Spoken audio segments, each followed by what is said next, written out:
Russell Brunson dice que una forma de contar historias es empezando desde el final.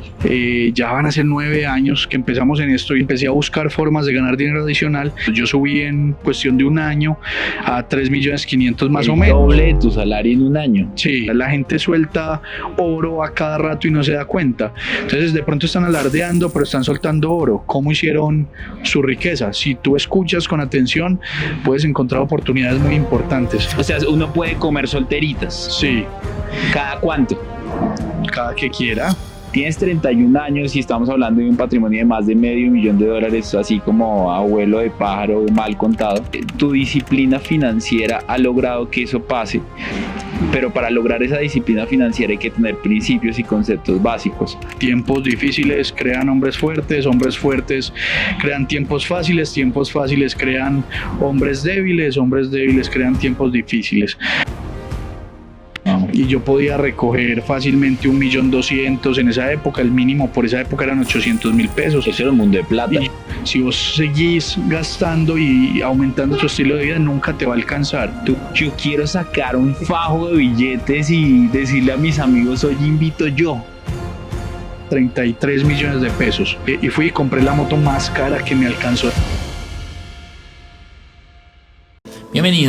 Bienvenida a Money Mastery Podcast, el espacio de educación financiera en donde aprenderás nuevas formas de hacer dinero, nuevas formas de pensar en abundancia, hablar en abundancia y actuar en abundancia. Comencemos. Hola, ¿qué tal? Estamos de nuevo en un episodio más de Money Mastery Podcast y hoy es totalmente diferente. Hoy tenemos el formato que es Money Mastery Show, que es un espacio de podcast pero grabación en vivo y en directo con nuestros miembros del club de inversionistas. Entonces acá tenemos un par de miembros del club de inversionistas, estamos en Medellín y hoy estoy con una persona que es de la casa, es un amigo cercano, nos conocemos ya hace más de 2-3 años, es un inversionista extraordinario, amigo, y debo decir con mucha sinceridad que es una de las personas que más sabe sobre finanzas personales en Colombia. Y lo digo yo que llevo casi 8 años enseñando finanzas personales en Colombia a través de redes sociales. Así que por favor recibamos con un fuerte aplauso a mi amigo Juanpa Invierte, por favor. Muchas gracias Dani por la invitación. Oiga, qué montón de gente la que vino hoy. Muchas gracias a todos por venir. Muy bien. Juanpa, quería sorprenderte. Era una sorpresa, la gente. Dije, de pronto me va a caber en el hotel, pero dije, voy a arriesgar. Total, y funcionó. Vea, yo veo ahí rápidamente por ahí 40, 50 personas. Muchas gracias por la invitación. Juanpa, ¿dónde están las 40 personas, por favor? 50. Juanpa, ¿quién es Juan Pablo? ¿Por qué Juanpa invierte?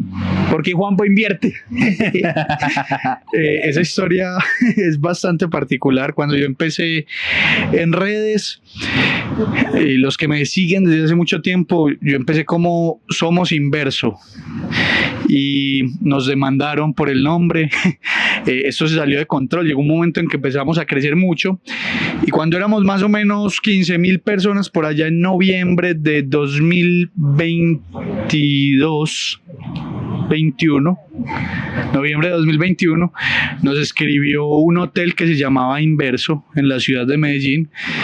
Y saludo especial para ellos. Sí, las cosas pasan por algo, ¿cierto? Oiga, gracias. Nos escribieron y nos dijeron, hola, estás usando nuestro nombre, nosotros no solo somos un hotel, sino que tenemos como razón social también temas de inversión, debes cambiar el nombre, si no lo haces, pues tomaremos otro tipo de acciones. Fueron, así por las buenas. Sí, no, se portaron muy bien porque pudieron haber hecho cualquier otra cosa, pues, y yo en esa época estaba peque, no tenía músculo para poner abogados y todo eso. Sí, entonces, de pronto no, pero ¿para qué pelear? Entonces empezamos a buscar y teníamos que conservar la esencia. El inverso era un juego de palabras como de a la inversa, de invertir. y empezaba por INV el logo. Entonces teníamos que buscar una palabra que jugara con ese INV para no perder la esencia. Entonces encontramos la palabra invierte, que también es de inversión, pero invertir algo al revés. Y pues en algún momento también leímos que las marcas se deben de humanizar y pues optamos por Juan Pablo como para empezar a construir marca. Juan Pablo estaba muy largo, Juanpa invierte, y ahí salió. Wow. Después de ese problema ya registramos marca, no nos pueden robar la marca ya. Pero igual si alguien quiere un problema legal puede crear la misma marca que el doctor ya ahora tiene músculo para hacer lo que quiera. Sí, entonces las personas que están empezando en esto es bien importante también.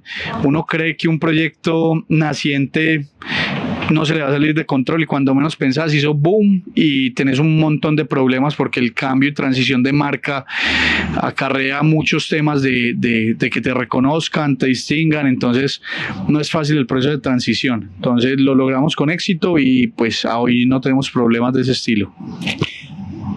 La historia de vida de Juan Pablo, ya que yo lo conozco hace bastante tiempo, es una historia de vida reveladora, una historia de vida inspiradora que puede ayudarle a muchísimas personas en su vida. Yo quisiera que tú nos compartieras de dónde... No, Russell Brunson dice que una forma de contar historias es empezando desde el final. Y cómo empieza, tú te has dado cuenta de las películas cómo empiezan, ¿no? ¿Cuál es el resultado final? Y dice, empieza el resultado final y luego dice, hace 10 años y se devuelven. Sí. Entonces, ¿cuáles son tus resultados visibles hoy por lo cual haces lo que haces? ¿Desde qué ejemplo le enseñas hoy a la gente en internet a invertir? Claro, Dani, yo creo que el principal resultado que obtengo, porque mucha gente dice, hey, pero vos ¿por qué hablas de libertad si vos no has logrado tu libertad? Vos estás trabajando, sos empleado y pues es una realidad. Pero yo hoy el resultado final es la libertad de mis suegros y de mis padres. La de mis suegros la logramos hace 8 días exactamente, en donde les regalamos el apartamento donde van a pasar el resto de los mejores años de su vida. Ellos ya están terminando de pensionarse, les faltaba la casa. Yo creo que pues mi suegra con media pensión que le estábamos gestionando de Colombia Mayor y mi suegro con una pensión de un mínimo porque es taxista.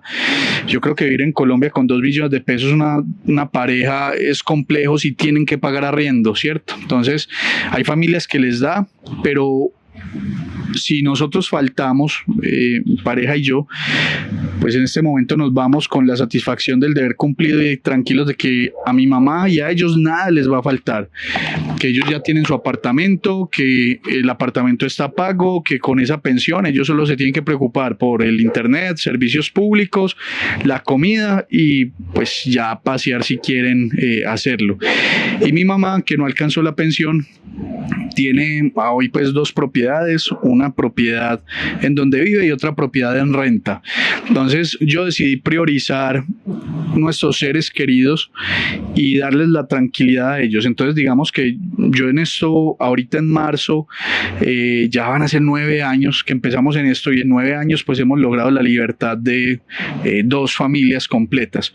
Entonces la gente dice, y vos no has logrado nada, pero yo creo que mucha gente desearía haber logrado lo que yo tengo en este momento, porque yo aprecio mucho tanto a la familia de mi pareja como a mi mamá, porque yo no tengo papá.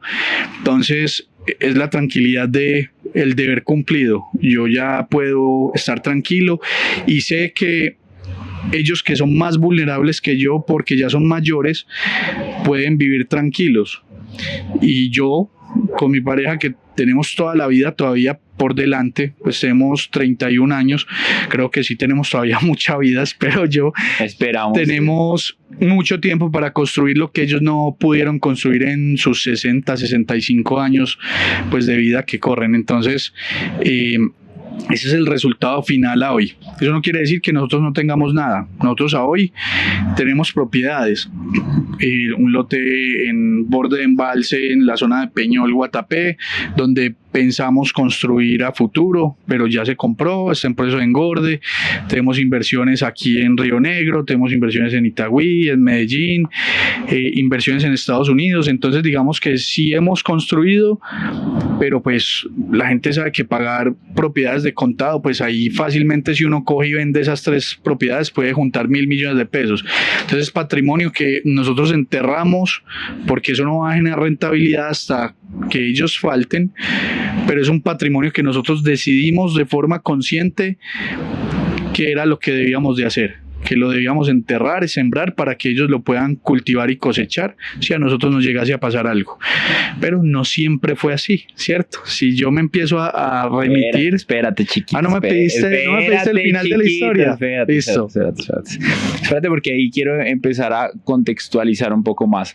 Aproximadamente de cuánto es el patrimonio que tienes hoy. Yo creo que yo no he hecho con exactitud esa cuenta porque compro, vendo, llegan cosas, salen cosas. Pero pues, por ejemplo, el lote 750, en apartamentos pueden haber 1.200, si meto los de mis suegros y mi mamá, ahí fácilmente pueden haber otros 1.000. Si metes los $500,000 que tienes en la Estados cuenta del Unidos banco. no hay tanto, sí, pero es un patrimonio importante que pues si uno dice, si mis suegros viven 30 años más, cuando yo tenga 60, pues digamos que yo también tengo mi vida resuelta en ese momento. Ok. ¿Por qué te pregunto esto? Porque como toda la historia hay que como contextualizar a las personas que están escuchándonos tienes 31 años y estamos hablando de un patrimonio de más de $500,000, así como abuelo de pájaro mal contado, y es entender algo muy importante, y es que tu disciplina financiera ha logrado que eso pase. Pero para lograr esa disciplina financiera hay que tener principios y conceptos básicos. Entonces yo quería como darle a la gente quiere saber cuánta plata ganas tú, la gente quiere saber cuánta plata gano yo. Yo quiero saber eso, y sobre eso yo digo, gana bien, y ya sobre ese contexto yo digo, ahora sí puedo escuchar a Juan Pablo, porque si no sé cuánto gana o cuánto genera o cuál es su patrimonio, necesito como que ver para creer, somos un poco escépticos. Entonces por eso quiero indagar un poco más acerca de ti, porque ahora sí me voy a devolver. Sí. Tienes 31 años. Sí. ¿Cuándo naciste? Eres menor que yo. Yo nací en 1992. Eres un pimpollo. Sí. 31 añitos. Wow. Cierto, 31, cumplo 32. O sea, no les pasa que se les olvida la edad. A mí me pasa todos los años. Sí, cumplo años el 7 de marzo. Ya dentro sí, de ahorita. Dentro de estamos en precumple. Bueno, feliz cumpleaños. Gracias. Tienes 31, vas a cumplir 32. A los 10 años, ¿dónde estabas? A los 10 años estaba con 21, estaba en... No, cuando tenías 10 años. Cuando tenía 10 años. Cuando tenías 10 años, ¿dónde estabas? Me quiero ir... A los 10 años vivía en Belén Los Alpes con mi mamá. Mi mamá era vendedora ambulante. Yo pues no tengo papá desde los 10 meses, según lo que me cuenta mi mamá. Mi mamá vendía oleas y solteritas. ¿Qué son solteritas? Solterita es una galleta naranjada. O sea, uno puede comer solteritas. Sí. ¿Cada cuánto? Cada que quiera. De acuerdo a las ganas. Sí. Es una galleta naranjada que se fríe y le echan una cremita también naranjada que es a base de zanahoria. Y le echan lecherita encima y queda buena. Eso es muy antioqueño pareciera, porque cuando le hablo de solteritas... No, yo me imaginé otra cosa. Yo me imaginé otra cosa. Listo. Pregúntale a la gente del podcast, ¿qué te imaginaste tú? No, mentiras. 10 años, háblanos un poco de ese barrio, Belén Los Alpes. Eso suena a Suiza. Sí, Belén Los Alpes es un barrio estrato 3 que en esa época era prácticamente un borde con Medellín, porque en esa época esa zona no estaba tan desarrollada. Estaba la Universidad de Medellín, pero todo eso eran potreros, entonces eran casas, digamos, muy sencillas y estaba rodeado de barrios no tan chéveres, entonces a la gente no le gustaba vivir por ahí. Entonces en esa época yo me acuerdo que se hablaba mucho de unos combos en Zafra, en Belén Rincón, que Las Violetas, que son barrios pues que han tenido transformación, pero en esa época era fuerte y pesado el barrio. Entonces yo siempre he dicho, hey, hay gente con historias más difíciles que las de uno, muy seguramente, gente que ha crecido en barrios más difíciles que los de uno, pero para mí fue muy meritorio eso, pues porque mi mamá era o es epiléptica, porque mi papá la maltrató, hubo maltrato familiar, la tiró de un segundo piso literalmente por las escaleras. Mi mamá tiene una válvula que transporta el líquido encefalorraquídeo, es una persona que sufre de depresión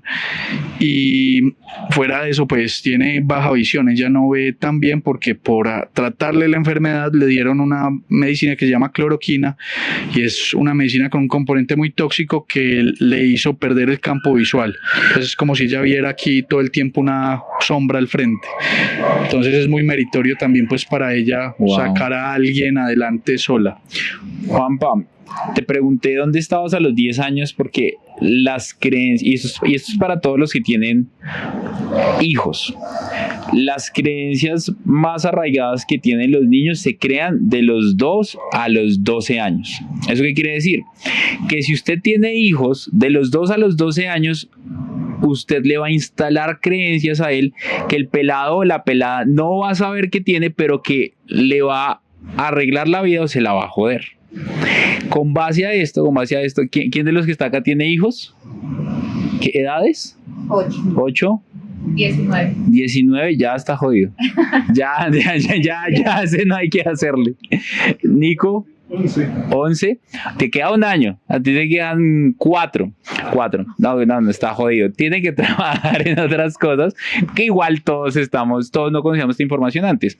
Pero de los 2 a los 12 años se crean las creencias con las cuales vamos a empezar a vivir nuestra vida. Entonces esas creencias son referentes al tema espiritual, dinero, tema de familia, tema de salud, tema emocional. Entonces quiero andar un poco más en eso porque hoy veo a Juanpa.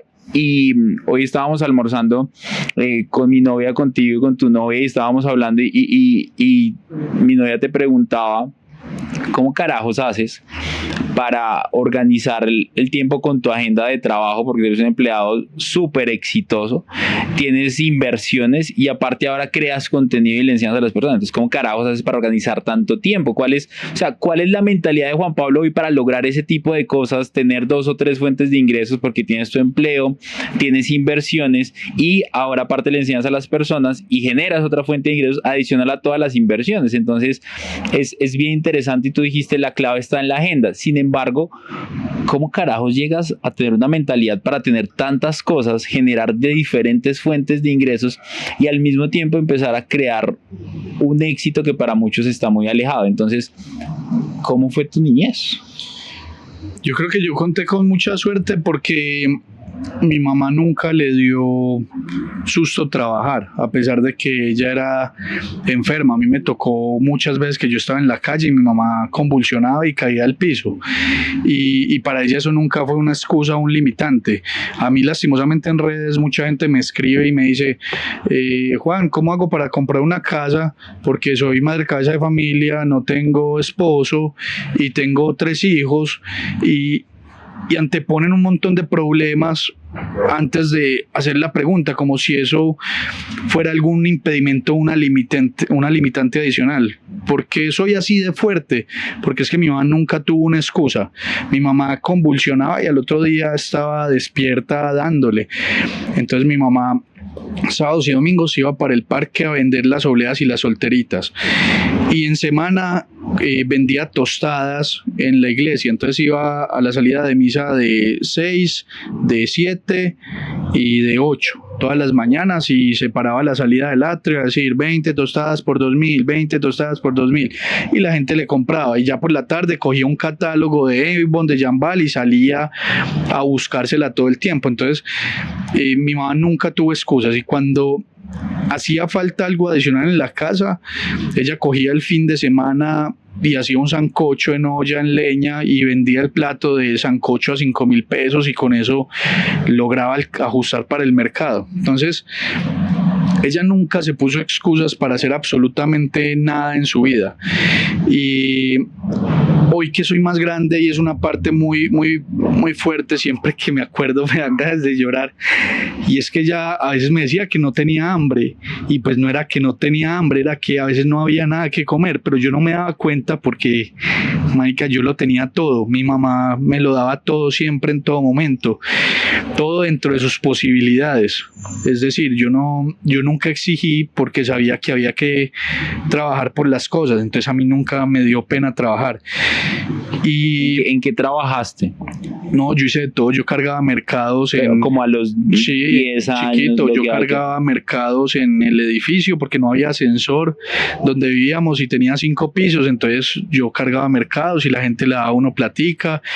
En la cancha de Los Alpes, en diciembre había un torneo de fútbol que patrocinaba Pilsen y cerraban las calles, entonces yo cuidaba carros ahí, yo vendía dulces en el toldito de mi mamá con las obleas, entonces yo ponía a veces dulcecitos por ahí. Juanpa, en ese momento que estaba pasando eso, ¿para ti era consciente mentalmente, si tú hicieras memoria, de que estabas trabajando para generar dinero, o era también la dinámica de ser un niño, que al final, ¿qué es lo que más quiere un niño cuando es muy pequeño? Ser un adulto, porque quiere un trabajo. Sí. Y cuando es adulto, ¿qué quiere? No tener trabajo. Sí. No, es que yo viví una etapa muy particular en mi vida, en donde la hermana de mi mamá fue un gran ejemplo para mí. Era muy crack, ella es ingeniera de alimentos, ella fue como mi segunda madre. Y ella se casó con una familia pues muy adinerada, el esposo era de una familia adinerada, pero mi tía también se rebuscó todo y lo hizo adelante. Entonces, mientras ellos no tuvieron hijos, yo era como el hijo bobito, entonces a mí me llevaban a todos lados. Y a mí me llevaban a una finca en Tarso, por eso quiero tanto Tarso desde que yo era chiquito, y yo veía mucha abundancia, yo veía camionetas, yo veía comida, incluso yo creo, si ustedes ven fotos mías en Facebook, en mi Facebook personal, cuando yo era niño, yo era muy flaquito, a mí me decían palito de queso, me decían cera en el colegio, ahora estoy pasado de peso, pero yo estoy seguro que estoy pasado de peso porque yo soy igual de sedentario que cuando era chiquito. Pues uno chiquito juega, pues yo jugaba también cositas de quedarme quieto, y yo no engordaba seguramente porque no tenía para comer lo suficiente. Ya puedo comer lo que quiera. Es un rollito de canela o ¿cómo te dices tú? No, un rollito, mi rollito. Yo creo que no hace referencia, no somos despectivos en chistes de gordo. Entonces, yo siento que a mí desde chiquito, que mis primitos políticos, porque ni siquiera eran primitos míos, que el niño les traía regalos chéveres y a mí no me traía cosas tan chéveres, pero yo las valoraba mucho. Me mostró que yo quería como llegar a tener esas cosas también y que yo las podía compartir. ¿Tus vacaciones eran con ellos? Sí, eran con ellos y ellos me tratan como un primo más, a pesar de que mis tíos ya se separaron, esa relación se separó, pero fueron lazos que se construyeron tan fuerte que ellos todavía me dicen primo y todavía voy con la familia de ellos y me quieren mucho. Entonces, abundancia también, que uno dice que eso es mentira, lo de rodearse con gente, que eso es mentira, lo de estar con personas, pero yo me acuerdo que todos mis primitos son exitosos, todos los primos de esa familia política son exitosos, pero era porque desde chiquito, y yo me acuerdo de eso clarísimo, a mí me decían: usted va a tener mucha plata cuando sea grande, y todos los días me decían eso: es que usted es un duro. Usted le iba bien en el colegio y le decían: es que usted es muy duro, usted es un teso, usted va a tener mucha plata. Y yo chiquito, en mi inocencia, yo decía: sí señor, pero uno de dónde chiquito va a tener mucha plata. Entonces yo creo que eso también me impulsaba, ver esa abundancia, ver a dónde podía llegar, ver qué gente confiaba en mí. Yo no podía defraudar a esa gente, yo tenía que hacer algo por ellos. Entonces ahí fue que aprendí algo de ese efecto Pigmalión del que hablamos en el Money Mastery Event. vos no sos capaz de defraudar a la gente que confía en vos. Entonces, yo creo que era como una mezcla de soy niño, estoy haciendo plática para ayudar a mi mamá, no es mucha, pero sirve y es entretenido porque un niño trabajando a veces lo toma como un juego en ciertos momentos. Entonces creo que eso también me ayudó a formar algún tipo de carácter y ver a mi mamá trabajando hace que a mí no me dé pereza trabajar. ¿Tú te acuerdas si el dinero que ganabas cuando tenías esta edad, 10 años, 8 años, 12 años, tú qué hacías con él? ¿Te acuerdas qué hacías con el dinero? ¿O que tenías algo que Sí, yo no podía tomar gaseosa porque no alcanzaba para gaseosa. Entonces en la casa había aguapanela o había juguitos en polvo, pero nunca había plata para gaseosa. Entonces yo me acuerdo que yo compraba gaseosa para la casa porque a los niños les gusta la gaseosa, así sea dañina. Entonces yo compraba gaseosa y yo me acuerdo que yo invitaba, como no podíamos pedir domicilios ni nada, yo invitaba a mi mamá a comer una hamburguesa cuando yo tenía platica. Wow. Y comprábamos una hamburguesa ahí en el Parque de los Alpes y la partíamos a la mitad, yo me comía media y ella se comía media, porque me acuerdo que la hamburguesa valía como 6.000, eso eran en esa época por ahí 7 bolsas de leche, eso era mucha leche. Entonces me acuerdo mucho de que comprábamos en esas cositas, entonces no era como que lo que yo me gano es obligación para mercar y esas cosas, sino para que mi mamá también se despejara y pudiéramos comprar y comer otro tipo de cosas. Y de tus primos y de tu tía y su esposo que le iba muy bien financieramente, ¿tú te acuerdas que hayas visto algún comportamiento que tú dijeras yo quisiera ser así, o que tú lo vieras como ejemplo que hoy te das cuenta que lo estás haciendo, o que tuvieras algo que tú dijeras yo quiero esto en mi vida por esto que pasó? Te cuento, por ejemplo, mi ejemplo más claro fue que yo desde pequeño, papá y mamá no pudieron estar en hogar porque estaban trabajando los dos. Mi mamá es enfermera, trabaja en un hospital, un trabajo bastante demandante, y papá es profesor y luego compra un taxi y se van a trabajar como medio tiempo como taxista. Entonces trabajaban bastante y no tenían tiempo para estar con los hijos. Entonces nosotros estábamos bastante solos y gracias al trabajo de papá y mamá pues salimos adelante.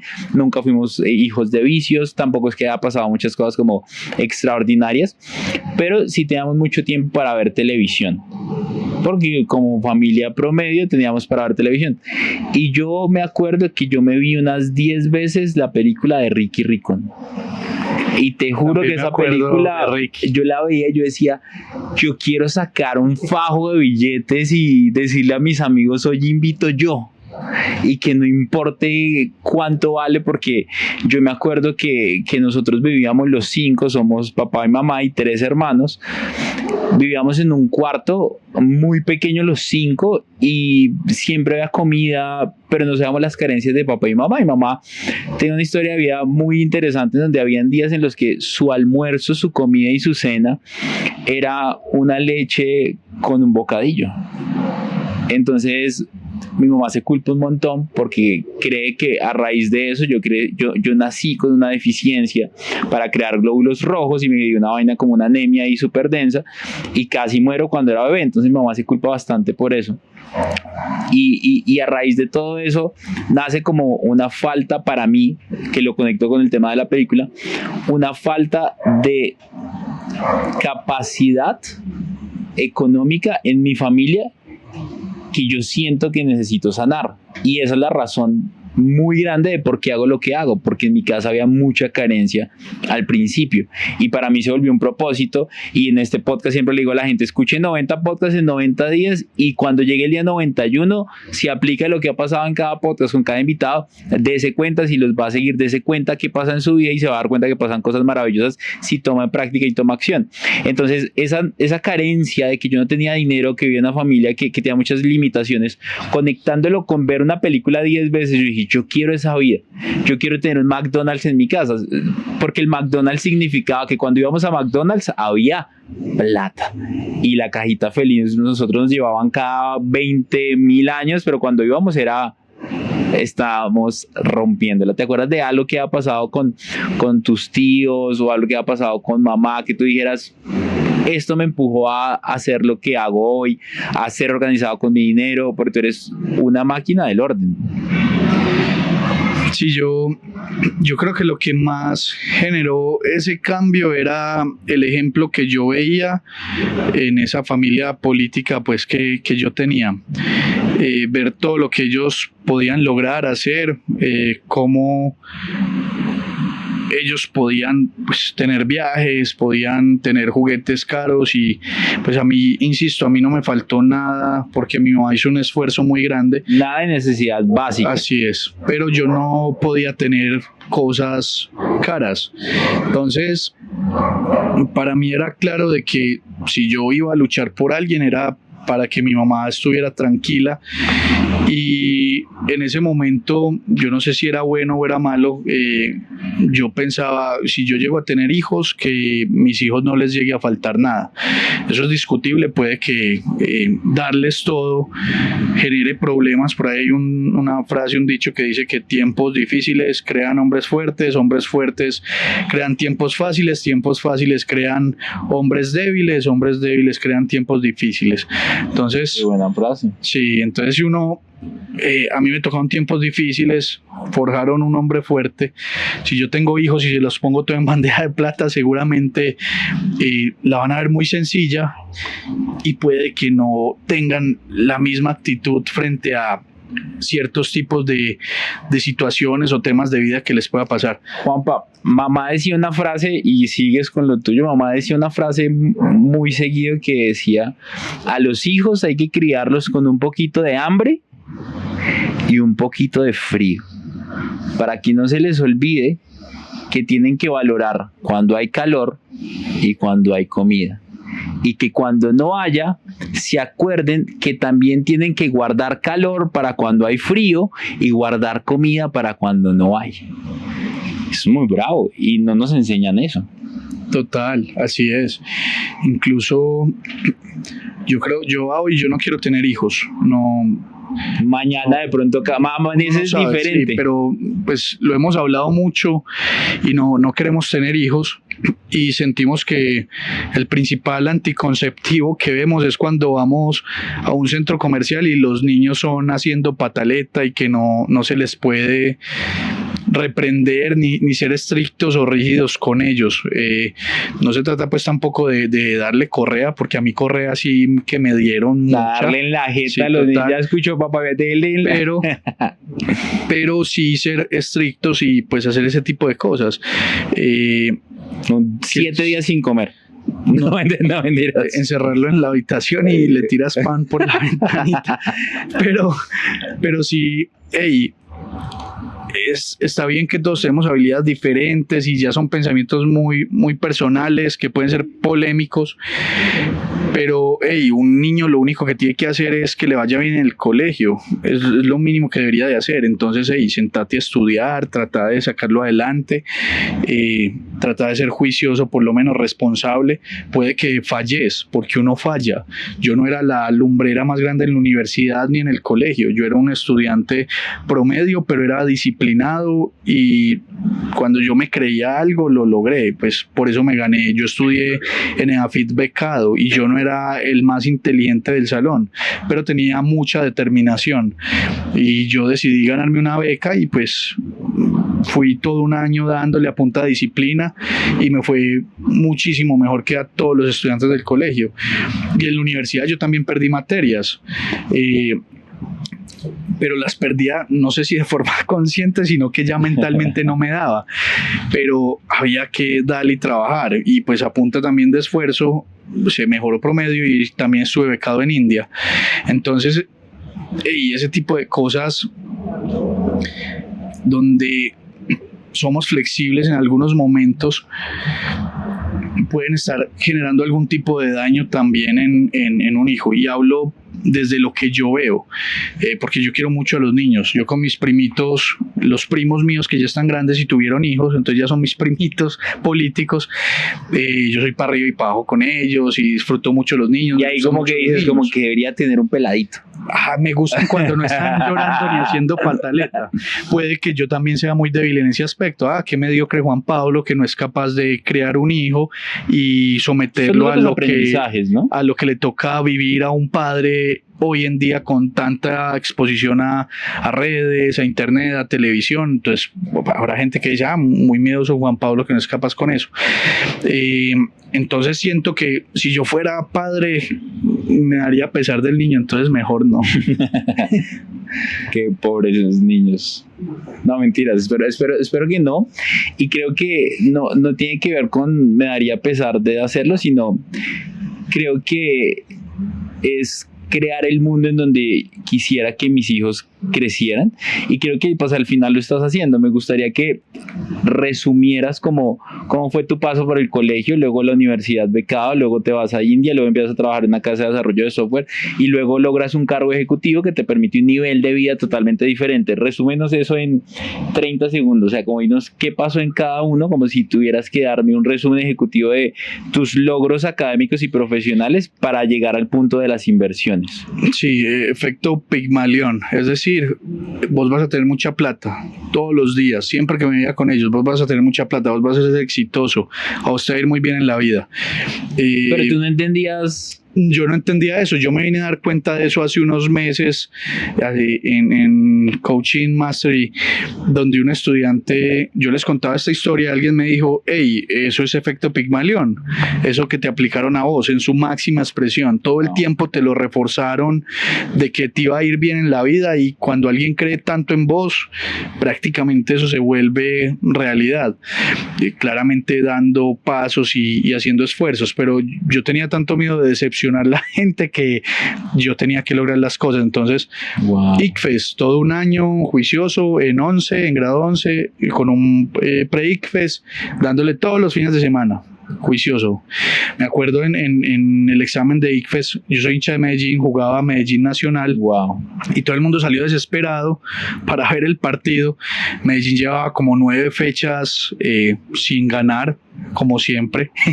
Entonces saludos. Nos escuchan del Deportivo Medellín para que vean. Sí, ese clásico, a ver si se ponen serios. Ese clásico Medellín lo ganó 3-2 y ese año, en 2009, Medellín pasó a la final y fue campeón con Leonel Álvarez. Pero yo no salí, yo hice los ICFES a conciencia y me gané 4 becas, entonces yo pude escoger dónde estudiar. ¿Solo por el ICFES? Sí, con los ICFES. Es que la gente no entiende que el ICFES es literalmente la puerta 90, 100, 120 millones de pesos gratis.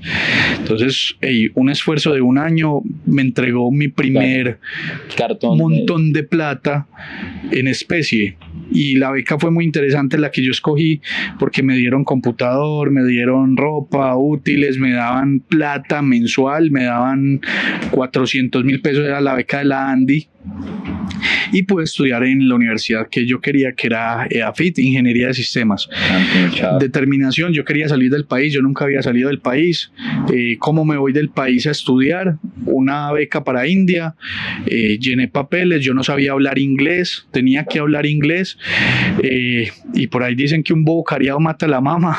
Yo hice el examen y hablé inglés como nunca en el examen, sin saber mucho. Claramente estudié, me preparé el examen. Yo siento que yo soy muy bueno preparando cosas. Cuando a mí me dicen, tenés que construir un edificio, seguramente yo me siento, me preparo y yo construyo ese hijo de madre como sea y queda bien hecho. Entonces sacamos el tema súper bien, me dieron tiquetes, yo no tenía pasaporte, me dieron plata para el pasaporte, o sea, a mí me dieron todo, y viví 6 meses en India en un programa de intercambio. No era intercambio, era una pasantía en una empresa que se llamaba Infosys. Entonces viví 6 meses en India estudiando con muchas personas, entonces fue chévere. Y ya en la empresa... Pero fue estudiando, ¿sí? Y trabajando. Sí, era una pasantía, era estudiando, y uno desarrollaba código que ellos podían usar si querían usarlo, pues, pero como nosotros en Colombia no estábamos al mismo nivel de India como por esa época. Normalmente no usaban nada de lo que nosotros hacíamos, pero aprendimos mucho y conocimos mucho. Entonces fue chévere, pues. Full en inglés, todo en inglés, entonces pues había que dar una milla extra y hacer sacrificios y esfuerzos adicionales pues en ese periodo de tiempo. Entré a esta empresa, se llama Ceiba Software, le debo muchísimo a esta casa de desarrollo. De India, ya terminaste ahí terminaste. Yo volví de India en 2013 y más o menos en 2015 entré a Ceiba. Me quedaban 2 años todavía de universidad. Entraste como estudiante. Sí, yo entré como estudiante. Te interrumpo ahí porque quisiera como enviarle, justo estaba hablando con Lili hace un momento acerca de esto y es, para mí el sistema educativo tiene una falla muy brava en el sistema y es la forma en cómo educan a la mayoría de las personas, y es que solo hasta que te gradúes puedes salir a conseguir clientes, o puedes salir a emplearte, pero durante 5 años o 6 años, o en mi caso 7, que eso no importa en este momento, te enseñan a ser empleado, pero jamás te enseñan ni cómo venderte como empleado, jamás te enseñan cómo hacer una consultoría y cobrar de pronto como independiente, jamás te enseñan cómo salir y vender tus servicios o conseguir tus primeros negocios o cómo emprender. Pero es muy interesante que tú estudias una profesión para ganar dinero, pero nunca te enseñan a ganar dinero con la profesión, sino solo te enseñan la habilidad técnica de la profesión. Entonces, desde tu experiencia, ¿cómo crees que influyó que no solamente te has ido 6 meses a India a trabajar en una empresa de desarrollo de software muy tesa en India, que ya era trabajando, haciendo como una pasantía, y luego volver y que te han empleado antes de haberte graduado? ¿Cómo influyó eso en tu capacidad de trabajo? Yo creo que a lo que le falta a muchos jóvenes hoy es que tienen que aprender a trabajar, que tienen que aprender a ganarse el dinero, que tienen que aprender a seguir unas instrucciones. Ahora, lo pueden hacer con internet, que si no lo hacen pues están quedados, o lo pueden hacer de la forma tradicional, pero un empleo en primera instancia es brutal. Mira lo que hacen los gringos. Los gringos sí, a los 16, 17 años los meten a trabajar en McDonald's, en Dunkin' Donuts, en Starbucks, y no lo ven como estamos explotando a los niños, ¿no? Que siento que hay como algo maluco. ¿Y cómo influyó eso en tu vida? Pues yo desde que entré a la universidad pasó sí mucho 1 año y yo ya estaba trabajando dentro de la universidad, pues porque ya traía un ritmo por fuera. Entonces yo por fuera hacía páginas web orientadas a mi profesión, entonces hacía páginas web. ¿Y tú las vendías? Clientes, o sea, como sí, clientes. Atendía a un cliente, entonces eso me ayudó a entender muchas cosas. Dentro de la universidad me vinculé mucho a áreas administrativas donde pagaban monitorías, entonces pues yo me metía de monitor en la universidad, ganaba recursos adicionales, pero como hacía muy bien mi trabajo, daba ideas. Yo creo que es vital que la gente aprenda a hablar, a preguntar, a cuestionar, opinar de forma activa, porque nos limitamos a hacer solamente lo que nos piden. Entonces yo toda la vida siempre he preguntado mucho, cuestionado cómo puedo aportar algo adicional, entonces a la gente le gusta mucho eso. Incluso en parte en mi profesión me va tan bien precisamente porque ese es el diferencial mío versus otras personas. A mí en todas las empresas en las que he trabajado me han querido por eso. Entonces en esas áreas al final me empezaron a vincular ya incluso como empleado a medio tiempo. Entonces yo fui empleado de la Universidad de AFIT y la universidad creaba spin-offs, que son empresas paralelas a la universidad para generar recursos, y yo entraba a esos proyectos de spin-off, entonces tenía más trabajos. Entonces yo trabajaba en varios frentes dentro de la universidad y yo podía recoger fácilmente 1.200.000 en esa época. El mínimo por esa época eran 800.000 pesos. Eso era un mundo de plata. Y igual tenías graduado. Un dinero con la beca, ¿no? Con la beca tenía 400.000 pesos aproximadamente mensual, que iban subiendo con el IPC. Estamos hablando que tú en ese momento, ¿cuántos años tenías? ¿10 y algo? Yo salí del colegio a los 17, tenía 18 años. Estamos hablando que a los 18 tú ya estabas trabajando en la universidad y estabas ganando tal vez el doble de lo que ganaba alguien que incluso saliera a trabajar graduado ya, pero tú no te has graduado. Yo estaba en segundo, tercer semestre de la universidad. O sea, ¿crees que es lo que te estaba diciendo. ¿Crees que empezar a buscar el cliente antes de tener el producto es lo que la gente debería hacer? ¿Crees que antes de empezar a salir y graduarse debería ya empezar a trabajar, a ganarse experiencia? Sí, total. Cuando uno recibe estudiantes, por ejemplo, de ingeniería de sistemas, muchas cosas de las que aprenden en la universidad no van con la realidad que necesita la industria. Entonces nosotros, por ejemplo, en la empresa tratamos de hacer procesos donde la industria colabore con la educación para que los profesionales que lleguen realmente estén preparados para cubrir esas necesidades que tienen. Juanpa, eso quiere, no, ¿qué nivel? Porque a los 18 años tu ingreso promedio empezó a crecer demasiado, o sea, es increíble ver que hay personas de 30, 35 que siguen viviendo en casa de papá y mamá, que tal vez no tienen hoy un ingreso estable y que están dando un salario mínimo y que no se dan cuenta que tienen la responsabilidad de generar más, pero que ellos lo pueden hacer. Ahí tus ingresos empiezan a crecer y quiero ya llegar a un punto muy importante y es la organización financiera. ¿Cómo carajos una persona que ha pasado las duras y las maduras después de haber pasado tantas limitaciones financieras, de decir comernos una hamburguesa era un privilegio y no completa la mitad, como una persona que pasó con tantas dificultades financieras con mamá empieza a generar ingresos y empieza a administrar los recursos bien? Porque normalmente lo que pasa con las personas que crecen con mucha carencia, cuando empiezan a ganar más, empiezan a vivir una vida que todavía no les corresponde, y cuando les dan tarjeta de crédito viven una vida 1.5 veces más que sus gastos, y cuando les dan más tarjetas de crédito viven 2 veces la vida. ¿Qué pasó en ti? ¿Cuál es el secreto? No, yo creo que uno se tiene que estrellar.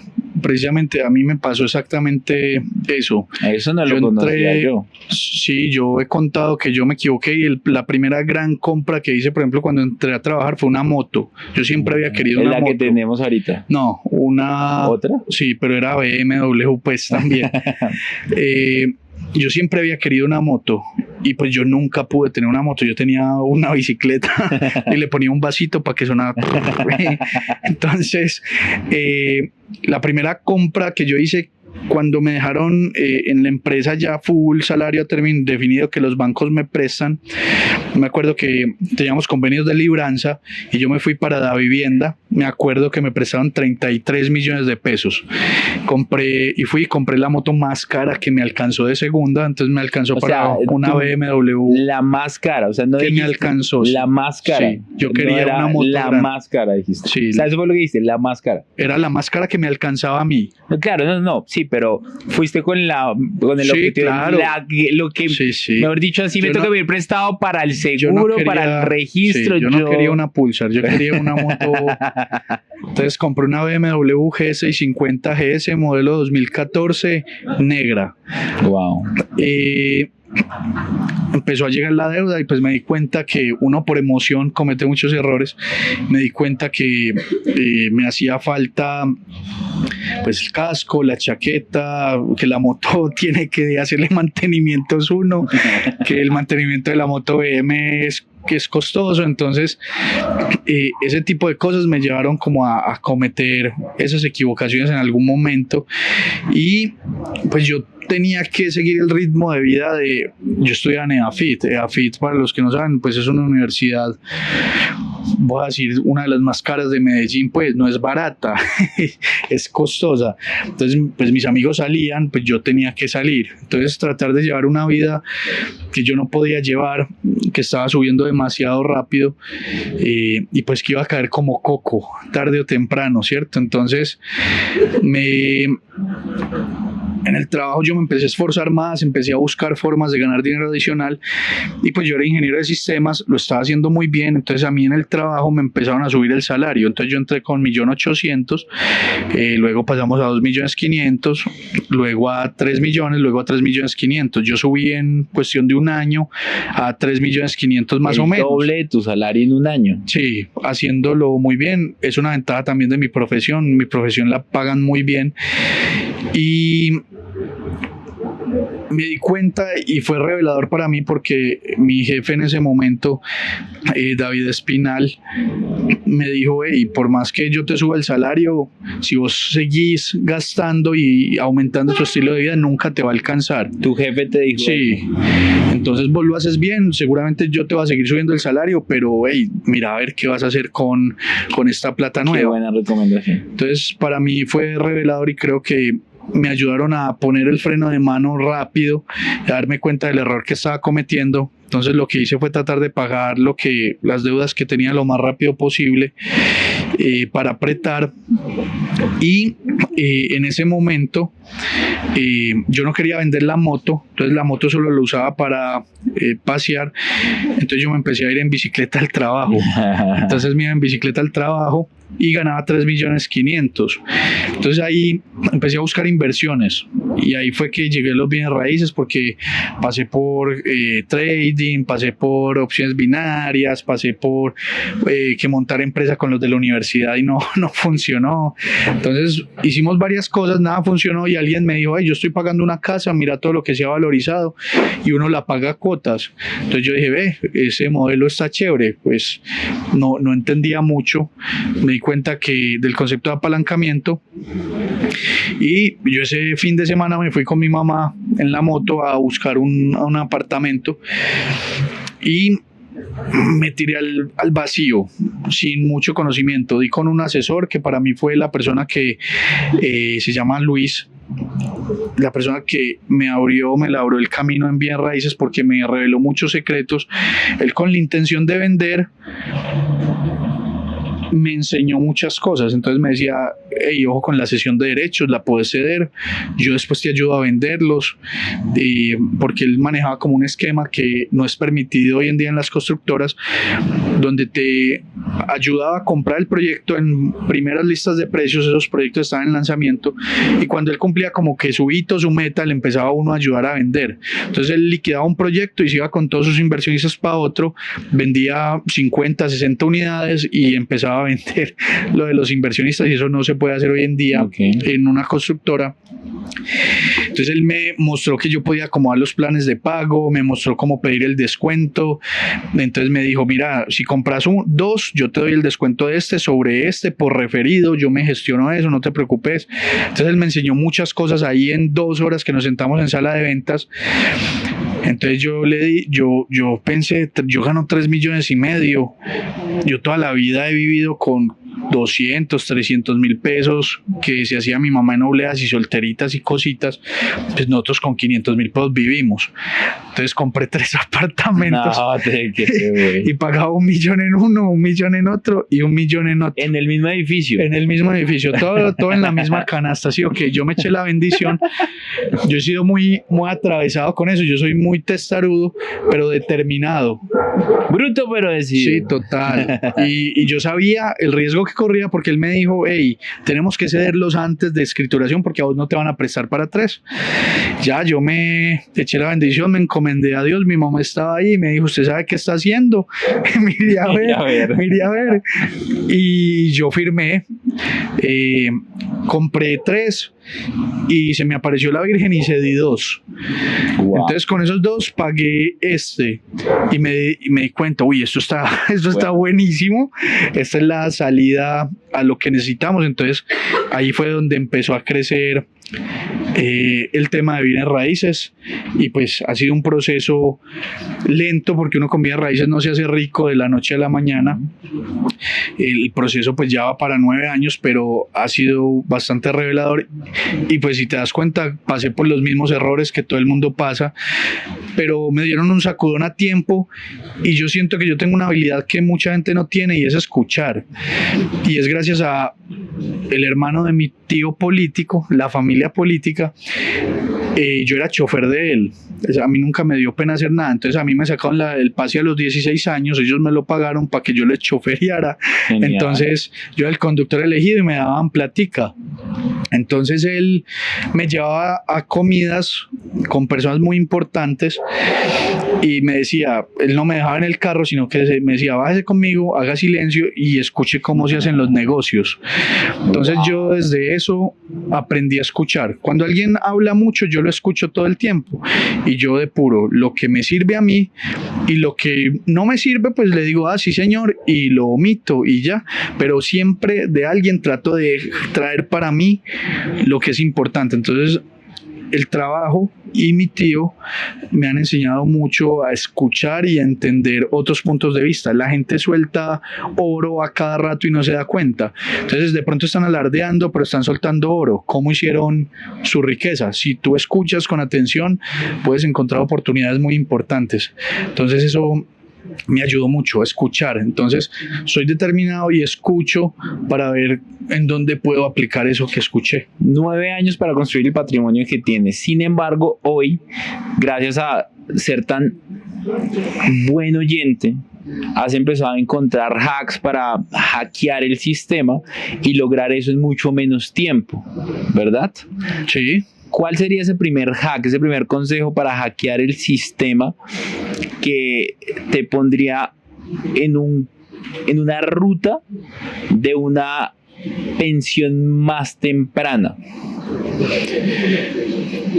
Dani, mira, yo también soy educador, pues por el tema de redes sociales le enseño. ¿Cómo es tu Instagram? @JuanpaInvierte, porque el otro nos demanda. Ya sabe que si se pone Juanpa Invierte va a invertir en usted, pero no como quiere. Entonces yo me doy cuenta que la gente se demora mucho en tomar acción y se queda pensando mucho. Y yo sé que hay miedos, es que a mí a veces todavía me da susto invertir. Uno dice, ¿qué pasa si me estoy equivocando? Pero si uno se queda dándole vueltas, yo siempre me remito a esa primera vez. Y fueron 3. Ganabas 8 veces menos de lo que ganas ahora. A esa primera vez que fueron los 3 apartamentos con 3.500.000. Perdón. Ganabas mucho menos. porque te da miedo invertir en otro? No, si pasa algo, no es el fin de tu vida. Puedes reestructurar, ver qué haces. De pronto te quitan el apartamento, sí, porque puede pasar, sí, tampoco es el fin del mundo, ¿no? Y la cuota inicial, de pronto, bueno, nos multaron la cuota inicial, 10% del valor de negocio, 350 millones de pesos, son 35. Ajá. Digamos que eso suena un poco de plata, un montón de plata. Eso fue lo que me costó el crédito de la vivienda hace muchos años. De la moto. Pero, sí, de la moto, pero uno va aumentando también su termostato financiero y al final el que no toma acción, no arriesga, pues no va a ser capaz de transformar su vida. Entonces yo tengo estudiantes que les muestro proyectos en lista cero y no toman la decisión de invertir. O sea, bandejita de plata, sencillo, simple, viviendas de interés prioritario que mostramos en Santa Marta, y al final nunca hacen nada y pagaron un programa que no es barato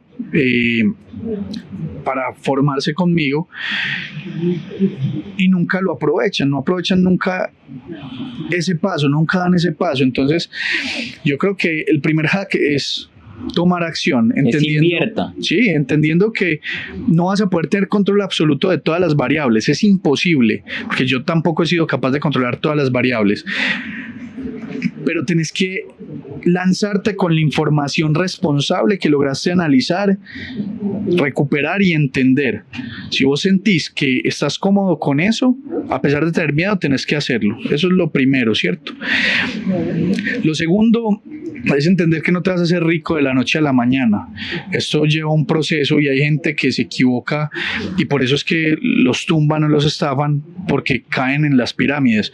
Por ahí hay un dicho que dice que el que invierte con necesidad pierde con toda seguridad. Creo que el dicho es más o menos así. Yo soy el Chapulín Colorado. Soy el chavo para los dichos en general, pero el dicho es más o menos así. Y ustedes se darán cuenta que normalmente la gente de estratos más bajos es la que más tumban en pirámides, porque buscan una salida rápida a eso y a uno le toca construir con calma, despacio, darse cuenta que es un proceso. Yo creo que lo tercero es el tema de educación. Hay gente que toma acción, sabe que no se va a hacer rico pero no invierte de forma adecuada. El ejemplo claro y correcto es, en el caso de Colombia, aquí hay propiedades que están amarradas al salario mínimo. Entonces, cuando sube el salario mínimo, la propiedad aumenta. ¿Qué está pasando en este momento? Hubo pandemia, tuvimos una pandemia, aumentó la inflación. En Colombia el salario mínimo suele subir unos puntos porcentuales por encima de la inflación. Entonces llevamos 3 años con salario mínimo 10.07, el 13.34 y seguramente ahorita va a subir el 10. Es decir, alguien que compró una vivienda de 150 salarios mínimos le subió un 30% en cuestión de 3 años y nadie tenía previsto eso. Entonces la gente me escribe, me dice: Juan, eso sí es legal. Vos leíste tu contrato, entendiste que estabas firmando, trataste de sacar al menos subsidios, hiciste un crédito preaprobado para ver si el banco te prestaba, y la gente regularmente dice no, porque siente que tomó acción, está haciendo algo bien por su familia, pero no hizo un proceso básico de entender: la puedo comprar, el banco me presta para comprarla, es la vivienda que yo realmente necesito para lo que yo necesito. Entonces es como revisar esas 3 aristas siempre. Yo lo llamo el triángulo de la vivienda, para hacer una inversión responsable. Si vos sos capaz de responder las 3 preguntas de forma asertiva, esa es la vivienda que podés comprar y que te va a funcionar. ¿Cuáles son las 3 preguntas del triángulo de la vivienda? Repítelas y explícanos un poco más. Perfecto. La primera es: esa es la vivienda que yo me puedo permitir comprar. Entonces, entender si yo tengo el flujo de caja y los ahorros suficientes para pagar ese down payment, esa cuota inicial, ese primer pago de la vivienda, así esté financiado. Si yo lo puedo hacer, genial, primer check del triángulo, adelante. Si veo que no lo puedo hacer, debo de buscar una alternativa. Entonces, reduzco gastos, pero reducir gastos tiene un límite. Entonces, aumento ingresos, aumentar ingresos no tiene límite, o busco a alguien con quien apalancarme. Entonces, papá, mamá, hijos, tíos, familiares, amigos, te asocias y ahí puedes suplir ese cheque. El segundo va muy orientado al apalancamiento. ¿Cuál es la vivienda que el banco me puede permitir comprar? Porque puede que yo tenga un flujo de caja excepcional. Puedo comprar un apartamento de $200, $1.000 millones de pesos colombianos, $200.000, $1.000 millones de pesos colombianos, porque el flujo de caja me da. Pero si yo estoy endeudado hasta la coronilla, pues el banco no me va a prestar y no me voy a poder apalancar. Entonces, tenés muy buen flujo de caja, pero el banco no te lo permite. Y la premisa inicial aquí es: invierta apalancándose. El banco tiene que ser tu amigo, y más cuando hablamos de negocios, de comprar para vender. Listo, que es lo que regularmente yo hago. Entonces, antes de ir ahí, el banco te va a prestar. Hablemos un poco de cuál sería la máxima capacidad que el banco te podría prestar, para que la gente ya también entienda un poco cómo ponerse atractivo para el banco. Como dice un amigo mío que se llama Juberley Londoño, es: ¿cómo me pongo bonito para el banco? Porque el banco es mi amigo. Entonces, ¿cuánto me puede prestar el banco? ¿De qué influye? En Colombia particularmente hay leyes que rigen el préstamo de vivienda. Cada país tiene su particularidad, pero por ejemplo, para que entiendan, en Colombia hay una ley que se llama la Ley de Vivienda y no permite que la cuota de tu crédito hipotecario para viviendas denominadas no bis sea de más del 30% de tu salario. Para viviendas bis, que no sea de más del 40%. Entonces, si te fijas, ahí ya estás limitado a que si la cuota sobrepasa eso, el banco no te va a prestar. La segunda regla que uno debe entender es que tiene que tener libre esa capacidad de endeudamiento. Ajá. Puede que tú cubras, mi salario es de 10 millones, entonces me prestan 3 millones de pesos, me da la cuota. Pero ¿qué pasa si yo tengo copada la capacidad de endeudamiento? Y la capacidad total de endeudamiento regularmente en un banco es del 50% de tu salario, incluyendo el 30 o 40% de la vivienda que acabo de mencionar. Entonces, si tú ganas 10, pero mensualmente pagas 5 millones de pesos en otros créditos, pues el banco no te va a prestar para una vivienda muy seguramente. ¿Listo? Entonces vas a tener ese problema de entrada. Y por último, puede que tú cumplas la capacidad de endeudamiento, pues que cumplas la ley de vivienda, pero si el crédito es demasiado alto, demasiado costoso, pues no vas a tener toda la vida para pagarlo. Los bancos se limitan a un plazo. Pues puede ser 15 años, puede ser 20 años, puede ser hasta 30 años en ciertas viviendas. Entonces, ¿qué pasa con esto? Si definitivamente extendiste el crédito lo más que pudiste y no te da para más, pues el banco no te va a prestar por 50, por 60 años, porque pues así no funciona. Entonces hay que tener en cuenta como estas tres aristas para el apalancamiento. Y ya por último, Dani, la tercera arista es cuál es la vivienda que debería comprar o que debo comprar, entendiendo varias cosas.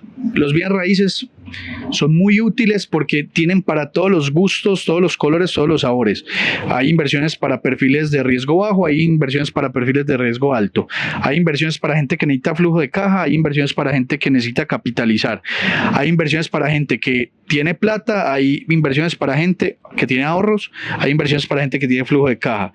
Inclusive hoy en día hay inversiones para gente que no tiene ni siquiera ahorros ni plata, sino que va a comprar un pedacito porque lo que tiene no le alcanza para vivienda. Entonces hay para todos los gustos, colores, sabores. Entonces, entendiendo perfil, qué es lo que quiero hacer yo, ¿qué espero yo de esa inversión? Pues empiezo a determinar en qué invierto. Entonces puedo invertir sobre planos, en un hotel, en un co-living, en un fix and flip, en un remate, en un negocio en dación de pago. Entonces hay para todo tipo de personas. Juanpa, quiero preguntarte dos cosas más y luego me gustaría dar la oportunidad al público de que te hagan preguntas de inversiones en apartamentos o en propiedades, que es una de tu expertise, para que la gente vea una oportunidad ahí muy potente para invertir también su dinero. La primera pregunta que quiero hacerte es: ¿qué preguntas te has dado cuenta que tú tienes que hacerle a las constructoras para que te den un gran apartamento y para obtener un gran descuento? Mira, es muy curioso. Hace un par de días fuimos a una sala de ventas y en esa sala de ventas logramos presionar e inducir un descuento por un tema de volumen. Entonces, el primer gran descuento va a ser compra en lista cero o lista Friends and Family en un proyecto sobre planos. Ese primer gran descuento se logra estando muy pendiente de las redes sociales de la constructora, de las campañas de email marketing que ellos mandan, pero uno se da cuenta que llega tarde siempre y uno dice, ¿pero por qué llegó tarde? Cuando te envían la lista en email, la lista cero ya se envió a alguien más, que no eres tú. Así es. Entonces, ¿a quién se la mandan? A comunidades. Y uno no entiende esto hasta que dice, hey, hay comunidades, porque yo lo sé, porque nosotros tenemos una comunidad. Yo aquí, Nicolás es estudiante mío y él sabe que le llegan los proyectos primero que a la gente que le llega el email marketing. Entonces uno dice, hey, ¿en serio mandan listas de precio por debajo? Y muy seguramente a la gerencia de los empleados les mandan listas por debajo de las que nos mandan a nosotros. Entonces, claro, lo puedes hacer solo o lo puedes hacer en conjunto con este tipo de comunidades, porque nosotros logramos presionar, digámoslo así, a que las constructoras nos envíen eso, porque compramos mucho, compramos volumen. Entonces, en un lanzamiento no nos toca madrugar o amanecer incluso en el proyecto para comprar. Otra forma de obtener descuentos es cuando vas a comprar en volumen tú personalmente. Entonces, ¿cuál es el volumen? 3 amigos están interesados. Entonces, usted no va y negocia un amigo, otro amigo, se van los 3 en conjunto y directamente le dicen a la constructora, y vamos a comprar 3 apartamentos, que nos dan, que fue lo mismo que yo hice hace unos años que me enseñaron. Entonces, así logras apretar descuentos. Puedes obtener descuentos también en proyectos que ya están avanzados. Entonces, en Feria de Vivienda suele haber muchos descuentos y normalmente cuando se empiezan a quedar con las últimas unidades empiezan a salir los famosos apartamentos hueso, que son los más difíciles de vender, pero que tienen un potencial increíble de valorización porque logras precios de hace 2-3 años. Entonces, si tienes capital, es como si te metieras en una cámara de tiempo, compras el apartamento, pero lo compraste con precio de allá, y si tienes paciencia puedes quebrar el precio y venderlo y generar utilidad. Entonces funciona muy bien y como tenés cash, uno con plata en mano baja lo que sea. Usted le dice a una constructora que le va a pagar de contado, que le va a entregar una plata adicional, no se la entregue gratis, pídale un descuento. No se lo pídale dé gratis. Así es, tal cual. Un buen consejo. Hacer un valor futuro neto o traer la plata con un presente neto, que son fórmulas muy sencillas, y negociar como Shark. Uno cree que uno con una constructora no puede negociar.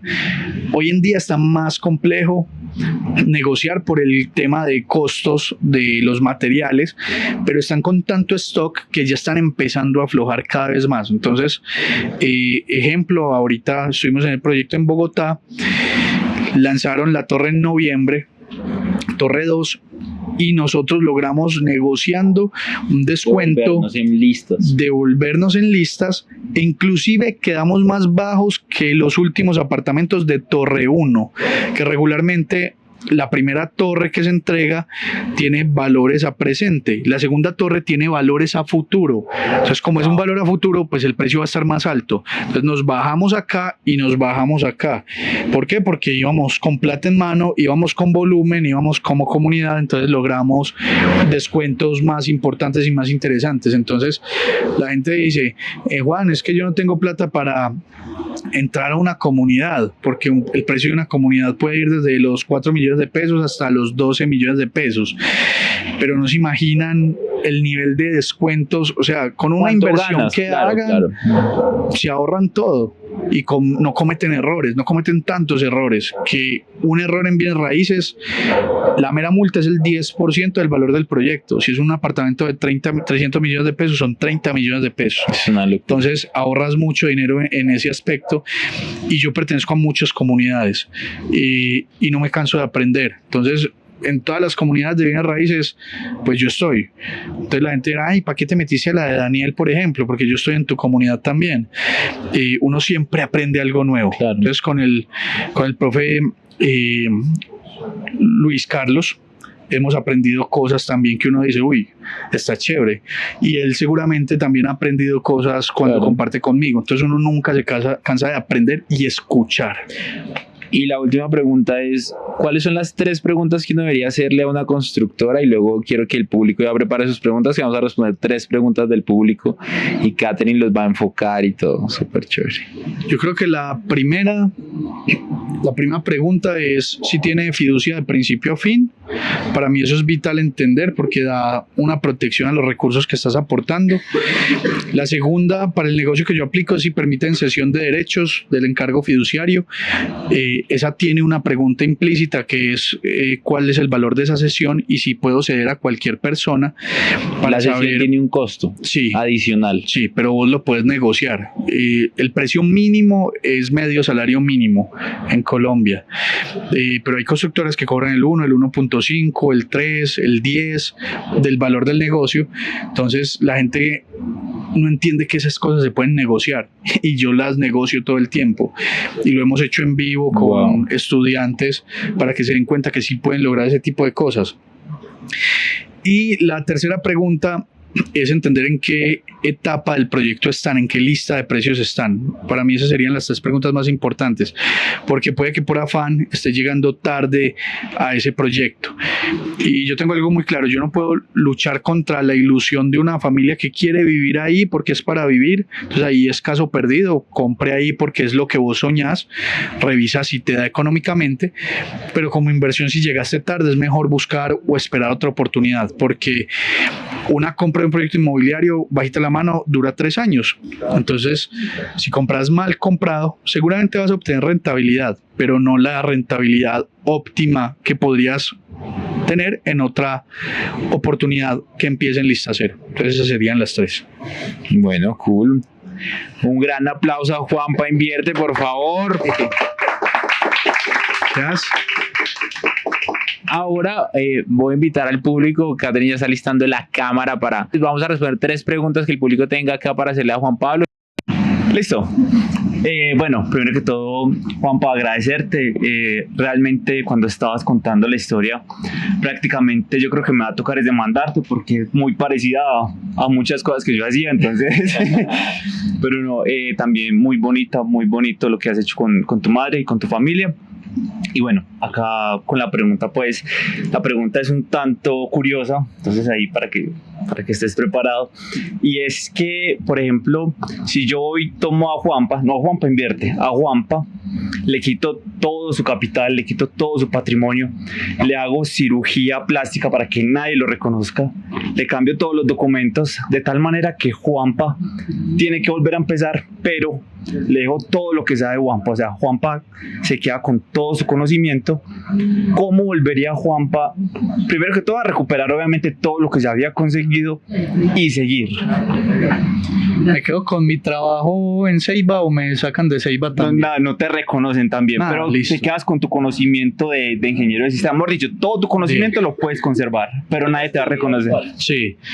Lo primero es que tendría que empezar a generar ingresos nuevamente, de alguna forma. ¿Por qué? Porque uno sin plata no hace nada. Entonces, entendiendo que tengo conocimiento, me remontaría a las cosas que hice cuando era niño, pero orientadas a bienes raíces. Esa parte de la historia yo no la conté, pero yo veía letreritos que decían se arrienda por el barrio y yo mostraba a veces los apartamentos y me quedaba con la comisión de la renta. Entonces ahí ganaba una plática adicional. Entonces, entendiendo eso, podría optar por empezar a generar ingresos generando una cartera de rentas, por ejemplo, mientras logro tener dinero para comprar un celular.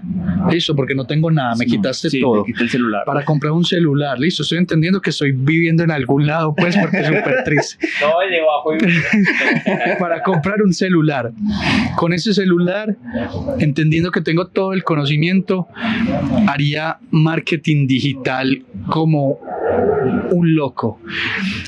Uno no se da cuenta del poder que tiene en ese aparato de generar ingresos y dinero. O sea, a mí la gente me escribe todos los días: Juanpa, tú haces asesoría personalizada. Y yo me acuerdo que yo empecé en 150,000 para que la gente me dijera que no, porque me daba pereza. Y ya voy en 400, 450 y la gente me dice: bueno, ¿dónde le consigno? Y yo, no quiero. Entonces trato de subir el precio porque no me gusta hacer ese canje de tiempo por dinero. Prefiero ayudar a la gente de otra forma. Entonces, full marketing digital con el celular, empezaría a volver a generar un programa educativo, a dar asesorías personalizadas de alguna forma, para empezar a generar capital y un flujo de caja. Con ese flujo de caja que empiece a generar, lo que haría es invertir en un proyecto sobre planos en lista cero. ¿Por qué? Hay mucha gente que dice que uno debe ser rico con flujo de caja, pero el proceso de flujo de caja para mi gusto es demasiado lento. Capitalización es más rápido. Entonces yo me puedo capitalizar de esta forma. En efecto requiere más esfuerzo porque flujo de caja lo haces bien una vez y ya te llega, digamos, toda la vida. Capitalización, cuando recobras capital te toca volver a hacer el ejercicio. Entonces capitalizaría en los siguientes 3 años, cuando reciba el primer capital, si no me da para meterme en otro, garantizando que puedo hacer un crédito en un banco y que todo sale bien. En paralelo tendría que reiniciar mi historial crediticio, sacar un par de tarjetas de crédito de forma responsable para mejorar mi score, sacar un plan postpago en celular para que funcione el internet de la casa, para hacer score. Cuando me entreguen los 3 años, suponiendo que no fui capaz, no me dieron las tajadas para aumentar mis ingresos, con ese capital que genero, el recobro de la valorización más el dinero aportado, metería en 2 sobreplanos, no 1 sino 2. ¿Por qué? Porque los números me dicen que da perfectamente, eso lo podemos discutir en otro espacio. Entonces ya en 6 años ya tendría un capital importante entre los apartamentos. En los ejemplos que yo hago, con un noviz de 250 millones de pesos, recobrando la inicial con la valorización en ese tiempo, puedo estar hablando más o menos de tener ya 200 millones de pesos fácilmente, en un escenario muy conservador. Ya con 200 millones de pesos puedo fácilmente empezar a meterme en negocios de oportunidad. ¿Qué es un negocio de oportunidad? De pronto un negocio en dación de pago, me metería de pronto en un remate si tengo un perfil de riesgo mayor, que no me dé susto empezar. Podría hacer una inversión de pronto en Estados Unidos y con el flujo de caja volvería a empezar con otros sobreplanos. Y puros ejercicios si te das cuenta, puros ejercicios de capitalización. Cuando yo llegue al capital necesario, que esas inversiones me paguen a mí la vivienda donde yo quiero vivir, un PH en el poblado de 2.000, 3.000 millones de pesos, pues ya voy a acceder a esa vivienda que se pague solita y que pues los ingresos me den para vivir. Eso haría yo si me dejara sin nada. Gracias, Juanpa. Hola, buenas noches. ¿Cómo estás? Muy bien, gracias. Súper. Juanpa, sí, ante todo agradecerte pues como por todos esos conocimientos. La pregunta es, a mí me interesa mucho el tema de bienes raíces, pero tengo total desconocimiento. He empezado, pero partiendo de prueba y error. Entonces, ¿cuál sería como ese análisis o pruebas y cálculos que debe hacer uno, digamos, para paulatinamente ir invirtiendo en diferentes proyectos sobre plano? Porque sabemos que tiene un tiempo de construcción, un periodo en el que debo solicitar un crédito con el banco. Entonces, ¿qué tiempo podría esperar para primero meterme en uno, luego en otro y así? Claro que sí. Hay dos tipos de personas. Las que se tiran al charco durísimo y luego miran cómo resuelven, como yo, y personas que son más conservadoras en esos aspectos. Entonces, yo lo que trato de hacer hoy es más o menos cada 8 meses, cada 12 meses, según como vea mi situación de caja, entrar en un nuevo proyecto, pero siempre desde la responsabilidad. ¿Cuál es la responsabilidad? Tener claro que en caso de que yo no sea capaz de ceder, ¿cómo voy a responder por ese crédito? Entonces esto es un trabajo también de familia, de construcción. Entonces, la señorita tiene también deuda de Juanpa Invierte, de apartamentos. Yo también tengo deuda. Sí, claro, porque es apalancamiento saludable. Entonces, busco estrategias para lograr ese objetivo. Y en muchas ocasiones, inclusive, lo he hecho con amigos. Entonces, cedo, yo no tengo toda esa plata, entonces te cedo la mitad. Entonces me voy con un amigo y lo hacemos en dupla y lo logramos así. Otra estrategia que utilizo mucho, que esta es muy arriesgada, no intenten esto en casa, esto no es una recomendación de inversión, es con fines educativos. Cuando compro en el mismo proyecto 2 apartamentos al tiempo, hago un crédito de ese apartamento por un banco y el crédito de ese apartamento por otro. Como me los entregan exactamente por la misma semana, los mismos 15 días, los preaprobados tienen que salir aquí y aquí al tiempo, y los aprobados y desembolsos salen aquí y aquí al tiempo. Entonces los bancos no se alcanzan a hablar, entonces no se dan cuenta de tu capacidad de endeudamiento.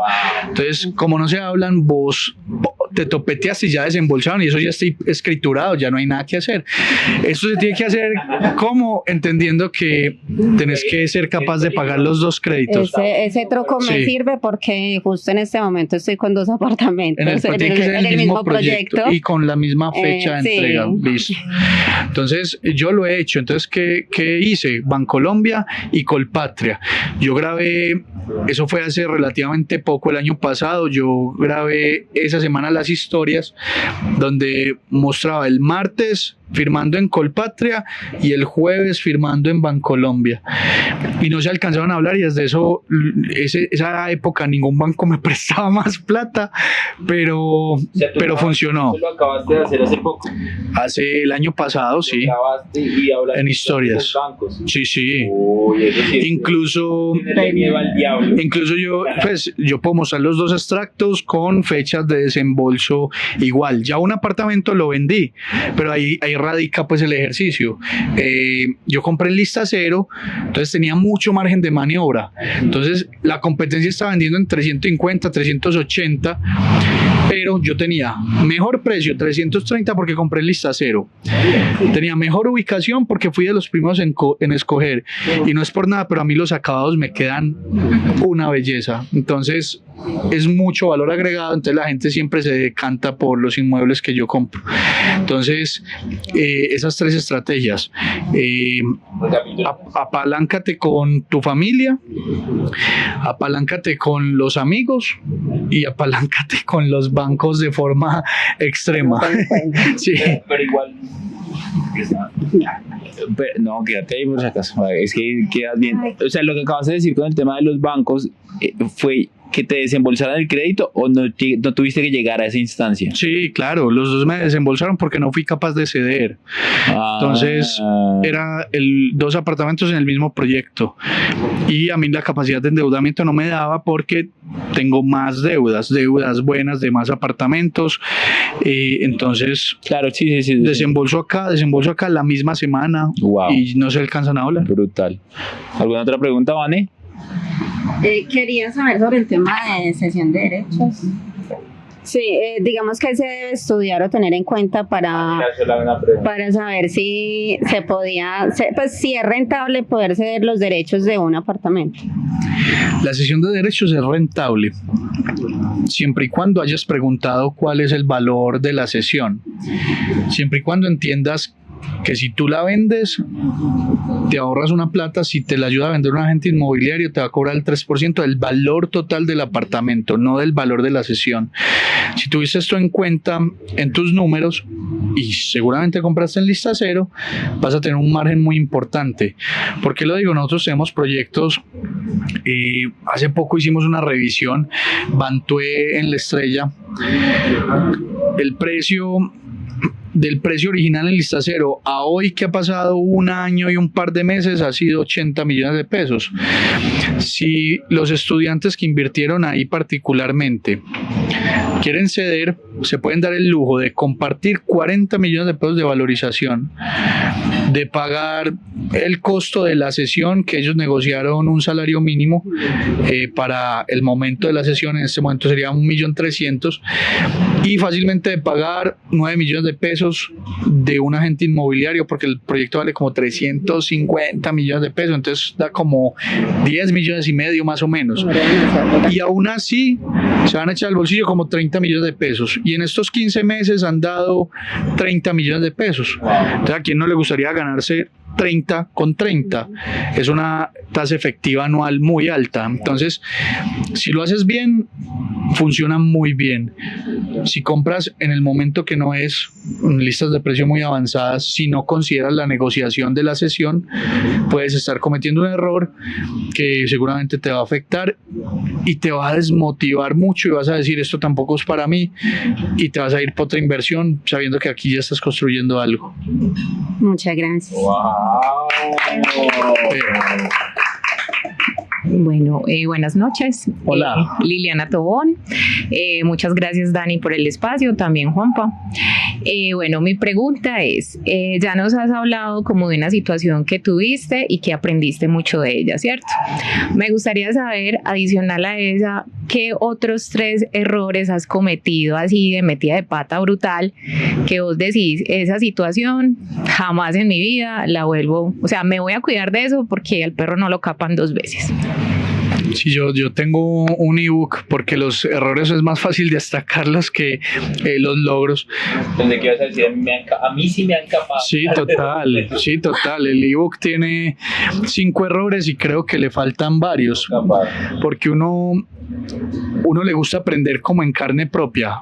Uno no, yo le digo a los estudiantes, a la gente que me sigue en redes, hey, miren todos los reels, pregunten, que ahí pueden aprender mucho, y es mejor aprender en carne de otro que en carne propia.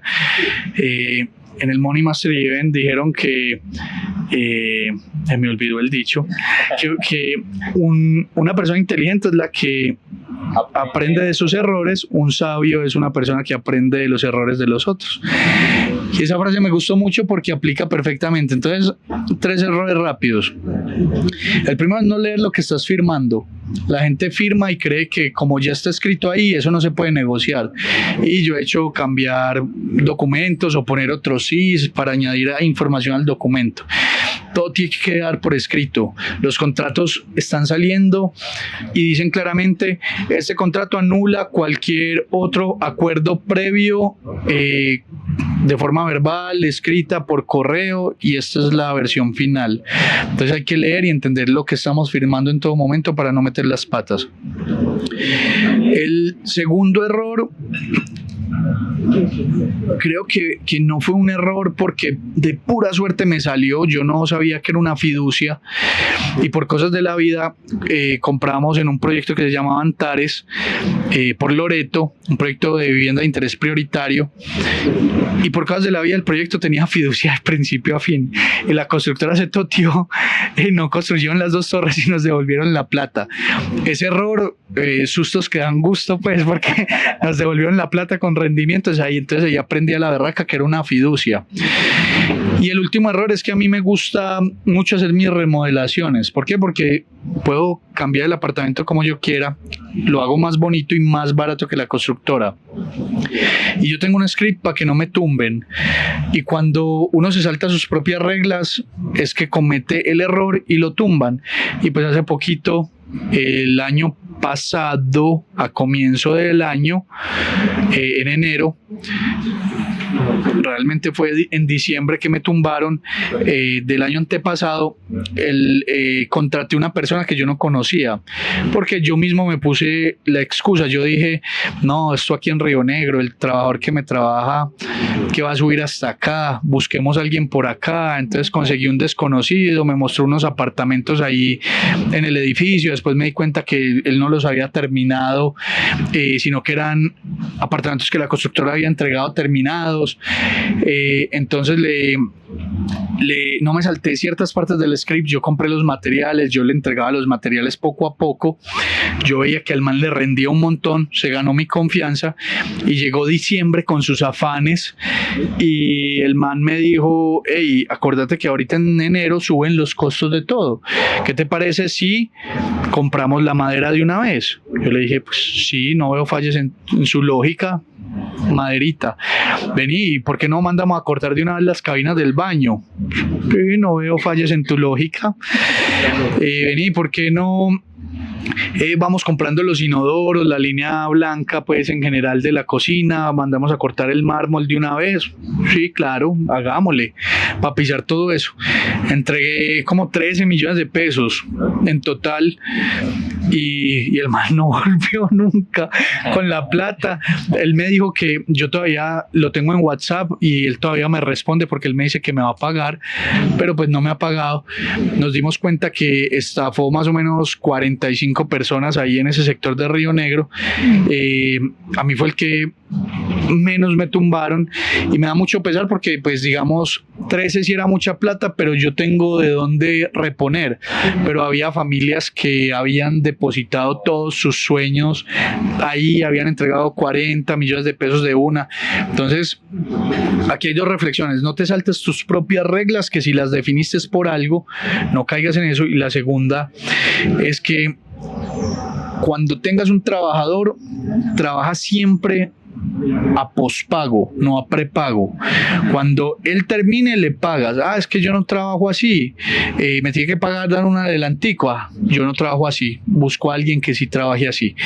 Haz las compras tú de los materiales y se las entregas poco a poco. Es cansón, pero primero te ganas millas porque pagas con la tarjeta de crédito los materiales, y segundo, tenés más control del material y el desperdicio. Entonces haces las cuentas y con eso vas aprendiendo tus propias fórmulas. ¿Cuánto drywall necesito por metro cuadrado? ¿Cuánta baldosa necesito? ¿Cuánta lechada? ¿Cuánto estuco? ¿Cuánto me vale un ladrillo? ¿Cuánto me vale hacer un muro si quiero hacer un muro aparte? Entonces empiezas a entender muchas cosas y ese conocimiento posteriormente te permite incursionar en áreas más complejas, como por ejemplo un fix and flip, que ya es una remodelación, o por qué no más adelante un desarrollo inmobiliario a una escala mayor. Excelente. Yo creo que esa historia me parece también el del hombre más rico de Babilonia, que le dio el dinero a la persona que no era para que le comprara unas cositas. Ajá. Exacto. Y le vendió fue vidrios. Le vendió vidrios. Exacto. Uno se da cuenta que los libros están ahí para advertirle cosas y uno no suele leerlos. Exacto. Muchas gracias. No, a ti. Bueno, este fue un episodio más de Money Mastery Podcast. Juanpa, gracias por compartirnos tanto valor, por entregar todo tu conocimiento y sabiduría. ¿Dónde te encuentras en redes sociales? Me encuentran como @JuanpaInvierte. Estamos en Insta, en YouTube, en TikTok, en Facebook y tenemos un podcast que se llama Invierte tu Vida, donde contamos temas de mentalidad, toda la historia más a detalle, entramos más a detalle y temas de inversión en bienes raíces. Bueno, ya saben para qué van a seguir a Juan Pablo, seguramente van a aprender un montón de cosas. En verdad, como les dije, es una de las personas que más sabe de finanzas, van a aprender muchas cosas. Y si estás viéndonos en YouTube, suscríbete aquí al canal, dale like, activa la campanita de notificaciones, y si tienes comentarios que quieres hacernos, nuevos invitados que quieres sugerirnos, escríbelos ahí abajo. Y si estás en Spotify o Apple Podcast, agréganos 5 estrellas que nos ayudan a rankearnos y nos vas a ayudar a más personas. Y si este episodio te gustó, compártelo con alguien para que pueda inspirarse. Un abrazo gigante y nos vemos en un próximo episodio de Money Mastery Podcast. ¡Bravo!